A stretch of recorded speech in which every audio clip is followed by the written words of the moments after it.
Welcome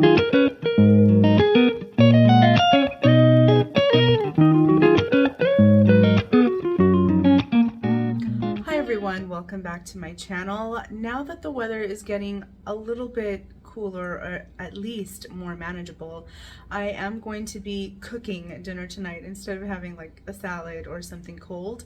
But I'm going to be making some stuffed shells. So let me show you the ingredients and then I'll kind of explain the method that I'm going to do. Okay, so I have some jumbo shells that I will be parboiling. I have a couple of poblano peppers that need to get roasted.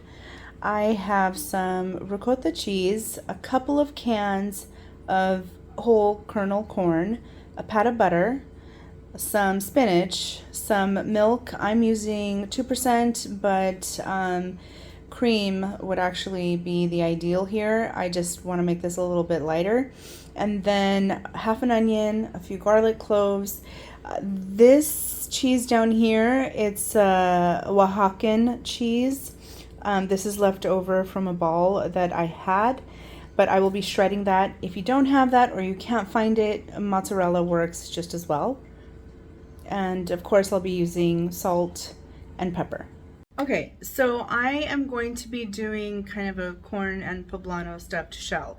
I have seen recipes before about making something as a lasagna with similar ingredients. So I kind of have these items and I know I needed to use the cheeses. So first off, I'm going to shred the cheese and roast my poblano so that they get cool and I could remove the skin and the seeds. I also forgot to include, I will be using a little bit of flour as well because I want to make a type of bechamel sauce for this. So if you've never had Oaxacan cheese or quesillo, it's kind of like string cheese. You know, it's the kind that just is rolled around itself. Sometimes I believe you can find it in a braid format as well, but it does melt really nicely and it is quite similar to mozzarella.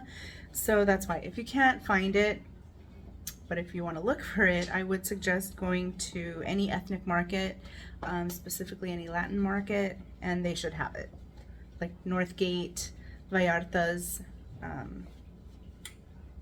If you have a hard time shredding it, you can put it in the freezer until it solidifies even more, or you could just chop it up really finely, or do it in a food processor. All of these methods should work. So the peppers are still roasting in the oven. I think it's going to take maybe about 8 to 10 minutes. In the meantime, I will start preparing my filling just so that it's ready. And I also want to let you know, as far as, oh, well, how much to make. I'm not doing a really big dish of this. I would say it would serve 4 people. But I'm making it with the intent of course, having leftovers. So I'm not going to use the whole entire box. What you want to do, and I'll show you in a second, you want to get whatever vessel you're going to be baking it in, and then lay out your shells to see how many would fit, and those are the ones that you're going to parboil, I would say, halfway through. So this is kind of what I'm going for. They will start to expand once they cook, and they will finish cooking in the oven, and they'll expand a little bit more, but this is how much I will be boiling. So these are the poblanos out of the broiler. I'm covering them with plastic wrap and I'm gonna let them steam. These peppers are not spicy, by the way, but they do add a really nice flavor. Okay, so for my filling, I have my ricotta cheese in here. I put some black pepper already, freshly ground. I'm gonna add some salt, and then I'm going to grate a garlic clove in this. Also going to add a little bit of spinach to this because I have it and it just needs to get used up. I am roughly chopping it and I'll incorporate it to my cheese mixture.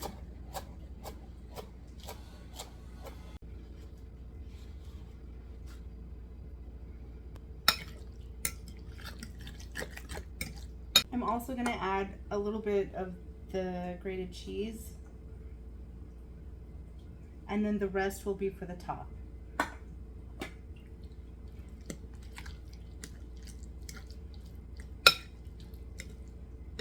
So now I need a sauce where this is going to go into and get nice and delicious and bubbly in the oven. I am going to use 2 cans of corn. This has been rinsed off. I'm going to add it to my blender.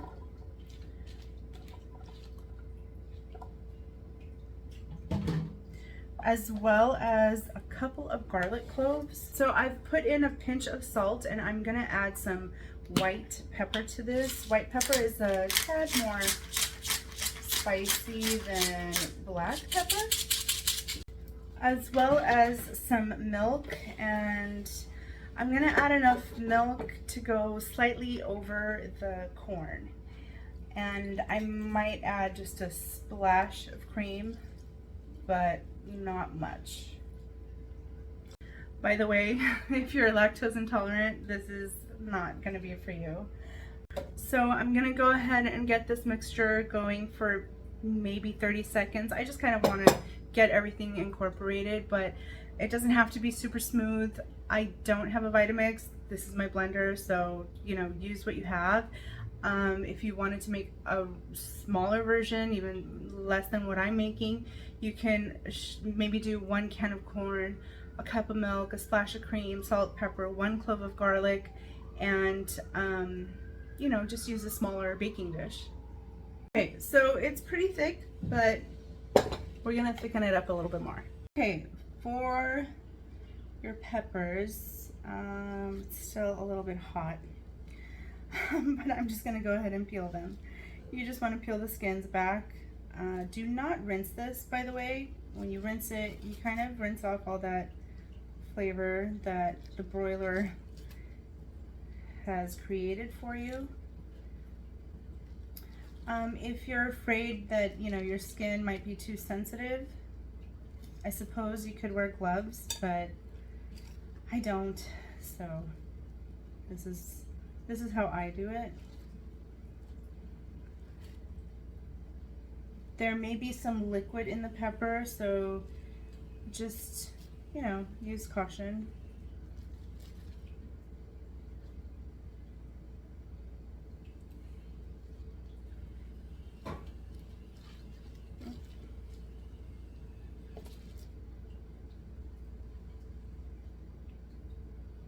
And there we go.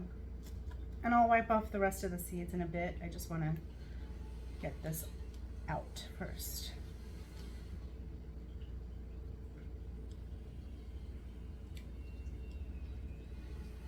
And I'll do the same with the second one.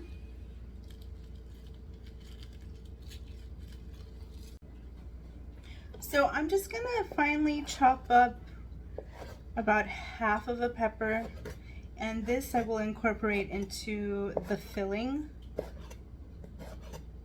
and then the rest I will chop up and it will go into my sauce.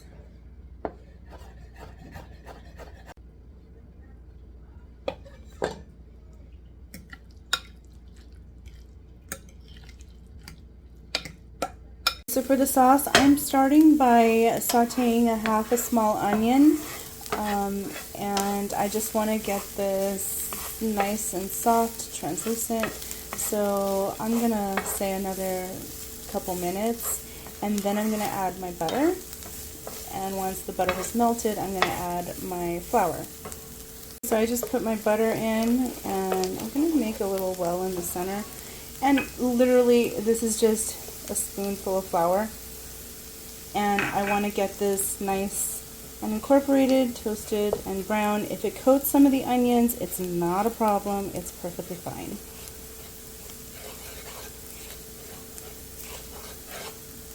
Okay, so now that this has gotten some color to it, I am going to pour in my corn and milk mixture.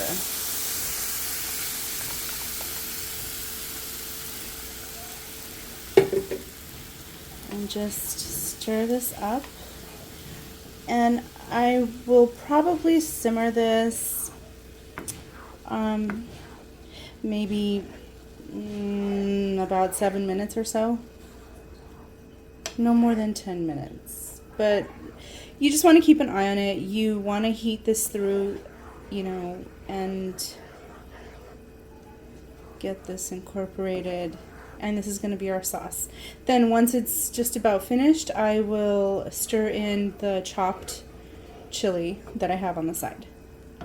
Just rinsed out my blender as well and put a little bit of water back into this. It's going to thicken up a little bit, so it's fine if a little extra liquid is here.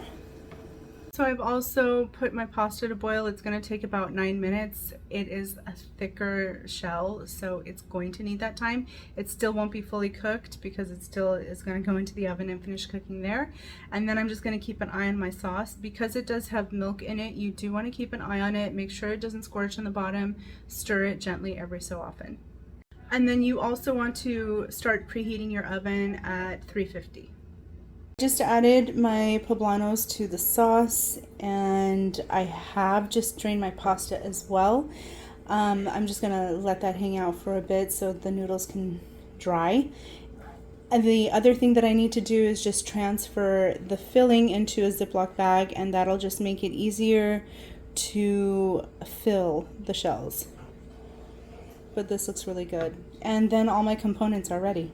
I'm starting with a nice layer of my sauce on the bottom, and then as you can see, I've transferred my filling and I have my pasta ready to go, and I have extra sauce on the side. So I've gone ahead, snipped the corner. Okay, you do want to snip off the corner and make sure that it is large enough to accommodate whatever is in your filling. Remember, I have pieces of chili and spinach. So as I fill them, I'm just gonna nestle it into my sauce. And this makes it really easy, and then you don't have to fumble with a spoon.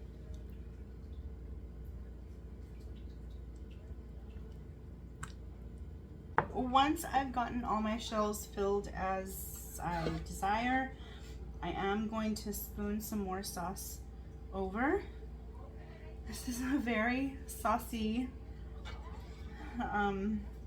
shell dish. You might have some sauce left over. It's nice to toss with pasta, or you can do this again, you know.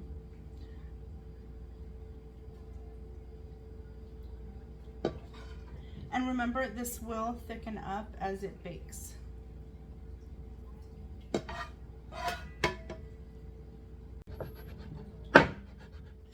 And then to top it, we will put the rest of the Oaxacan cheese, or if you have mozzarella cheese, and this will bake covered in the oven, I would say about 20-25 minutes, and then uncover it and bake it maybe another 5 to 10, or if you want to turn on the broiler so that it gets nice and browned on the top, that's also a great idea. This is straight out of the oven. It looks so good. It smells really good. It does need to rest because it is quite hot, and also allowing it to rest will make it easier to serve. It's a bit warm in the kitchen because I had, you know, the oven and the broiler on. It's still cooling, but I did serve one for myself to do a little QC, quality control, and it's gonna be hot, but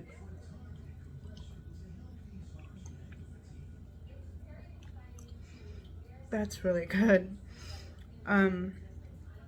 It's really good. As it cools a little bit, it'll kind of stay together a bit more as far as the filling. I don't put an egg in the filling.